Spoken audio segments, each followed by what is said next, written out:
I'm Rob Hochschild from Berklee's Office of Communications, and I'm very pleased to be here today with Berklee graduate Christian Scott.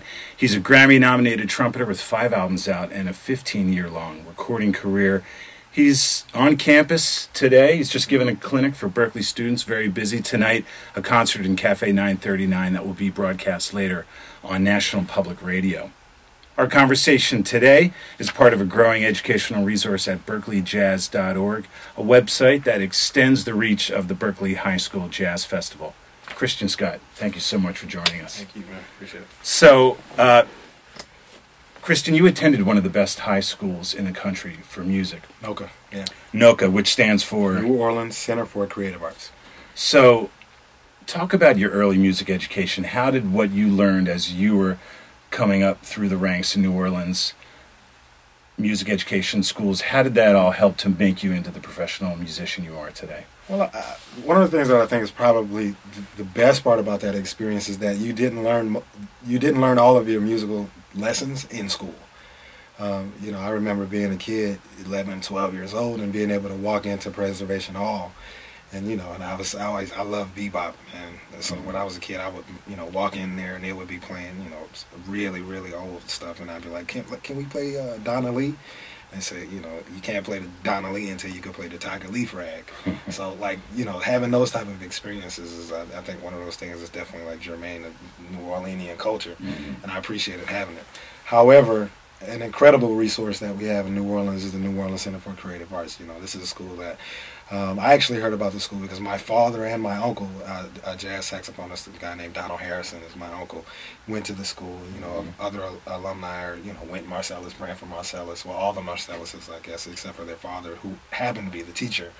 Harry Connick Jr., Nicholas Payton, Terrence Blanchard, a really great list of musicians, It's actually interesting because oddly enough, when I got there, I tested out of the general curriculum.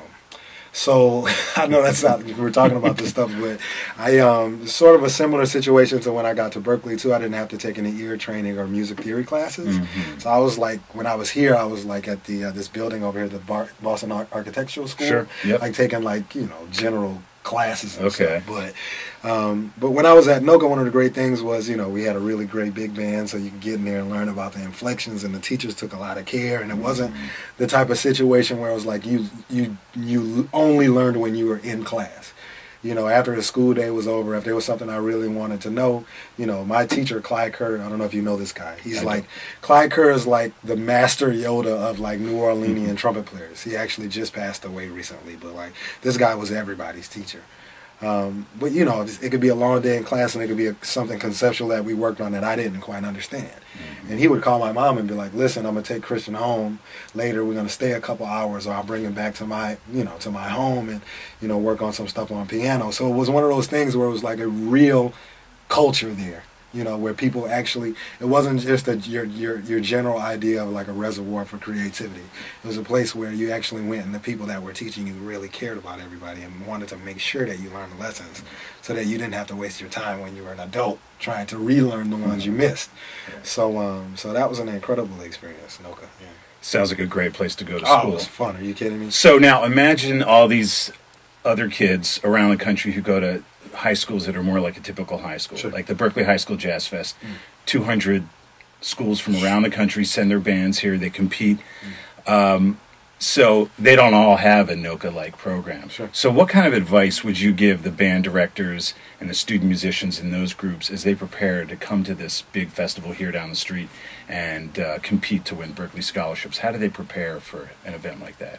Well, I mean, the first thing that comes to mind when you say that is I've never really been into competing musically, because I feel like anything that anyone is trying to do musically is valid because they're valid. So I don't really, I don't give too much credence to the competition side of it. But if you're asking me about my general advice to young students or their teachers, I think the first thing that I would say to the teachers is, when you have students in your class, every kid is different, and it's incredibly important not to discourage them and try and wipe away the things in their playing that could potentially make them unique. This is something that happens all the time in music programs, is that they say, okay, well, he's doing that, but he has to sound this way to be able to play in a section. Or, if it's the marching band, we're going to wipe away the personality in your sound because you need to fit in the line, which is perfectly fine on one level, but you also need to articulate to the kid that you have to be able to compartmentalize your playing. This is for this situation in that context, and this is for something else. So that's the main thing that I would tell the teachers. The second thing that I would tell the jazz teachers is to stop telling kids only to listen to, if they want to play jazz, that means you only listen to Louis Armstrong, Charlie Parker, Miles Davis, Dizzy Gillespie, and, Bud Powell, because I can remember being a music student very early on, before I went to NOCA and before I was around real musicians. And teachers would tell me that, and I always thought that was laughable, because I grew up in a house where I would be listening to Tommy Turrentine play trumpet on a Sonny Clark record. And he was amazing to me too. So it didn't make sense to me that you were being told to only listen to Dizzy Gillespie. So I think that, the job of the professor is not only to teach, but also to try and pique a curiosity that can help the student refine themselves into being who they ultimately want to be as a musician. For the students, sadly enough, sometimes you don't luck up with teachers, and sometimes you end up, because of the state of affairs now, some music programs, that actually the vast majority of music programs are being cut back, and lots of times the guys that end up teaching a lot of these classes are not. Some of them could be great players, but not every great player is a great teacher. So you have to be thirsty, and you have to have a hunger in yourself. If you feel like there's something that you can't do and you have a problem with it, then don't just go to one source to try and figure it out. You should go all over the place. I can remember, this might sound odd to kids that are in high school now, but we used to have to go to the library. I know you remember this, right? Like, I'm sure that most kids don't even know how to use the index card now, right? But, when I was a kid, if there was a question that I had and I felt like, if someone, even when I got an answer that was a great answer, I needed 4 or 5 other ones to cross-check to make sure that what I was being told was going to help me. Right. Because at the end of the day, I didn't want to have to retrace my steps. I learned that at an early age. The other thing that I would tell younger musicians is that when you're practicing, slow down. You have to slow down. Because I think there's a tendency to want to play fast, because for some reason I think there's a gravitas and sort of a machismo in playing fast. But the interesting thing is that I think that the older musicians are actually more interested in hearing you tell a story what you're playing than you playing fast, So slow everything down, practice slow, because, you're also building muscle memory when you play an instrument.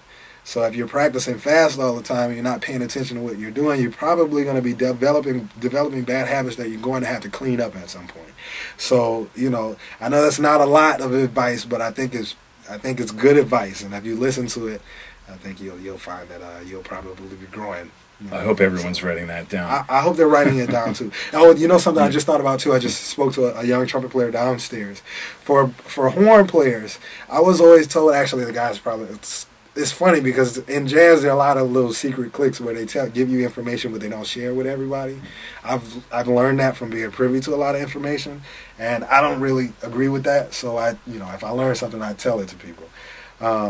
For horn players, if you're having troubles with your sound and you're trying to refine your sound and your articulation and get to the way that you want to sound, one of the easiest things that you can do is practice in a corner, because the acoustics you will be able to hear exactly what the instrument sounds like. For trumpet players, that's especially important because the bell is facing out. Saxophone is maybe a little bit different, but if you do your practicing in a corner, you'll find that your sound almost cleans itself up because you're always listening to it and refining it to change it. So I guess that's my kind of heads up to you guys.